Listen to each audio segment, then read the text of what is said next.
धन्य राधे राधे हरे कृष्णा। धन्यवाद है सबका। ये गीत अच्छी लगेगा बहनी दीदी हरे सबको, भैया बाबू सबसे लाइक कमेंट जरूर करें, फॉलो जरूर करें भैया सबका। धन्यवाद है हाथ जोड़ते ही। झरी गवा नैहर के दुलारा, साखी हो सासु खींची के मारई बेलनवा। झरी गवा नैहर के दुलारा, साखी हो सासु खींची के मारई बेलनवा।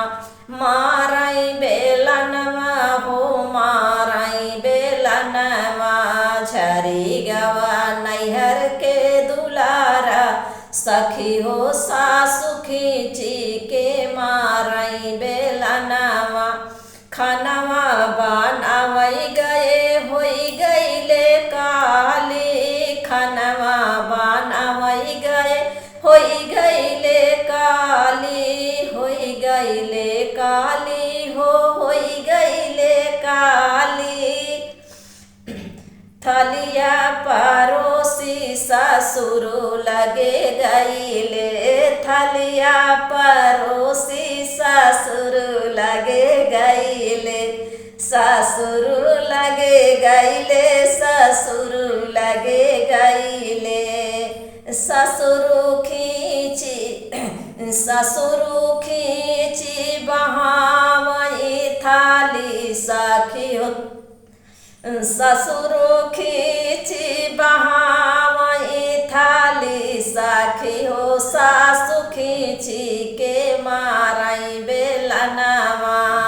सखी हो सासु खींची के मारई बेलनवा। झरी गवा नैहर के दुलारा, सखी हो सासु खींची के मारई बेलनवा।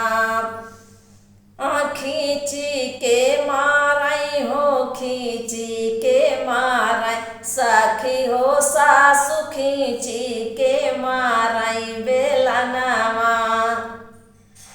बर्तन माजई गईले करी खाना छूटई, बर्तन माजई गईले करी खाना छूट, करी खाना छूटई हो करी खाना छूट।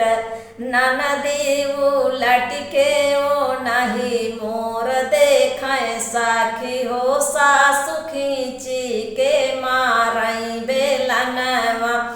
अरे ननदी उलटी के नी देखई हो बर्तन, साखी हो सासु खींची के मारई बेलनवा। झरी गवा नैहर के दुलारा, साखी हो सासु खींची के मारई बेलनवा। झरी गवा नैहर के दुलारा, साखी हो खींची मारई बेलनवा। माई बाप से कहलऊ न जाई, माई बाप से कहलऊ न जाई, कहलऊ न जाई हो कहलऊ न जाई। फूटी गवा हमरऊ किस्मतिया, साखी हो सासु खींची के मारई बेलनवा। फूटी गईले मोर किस्मतिया, साखी हो खींची सासु मोर मारई बेलनवा। फूटी गवा किस्मत हमारी, साखी हो खींची मारई बेलनवा। झरी गवा नैहर के दुलारा, साखी हो खींची सासु अरे मारई बेलनवा। झरी गवा नैहर के दुलारा, साखी हो सासु खींची के मारई बेलनवा।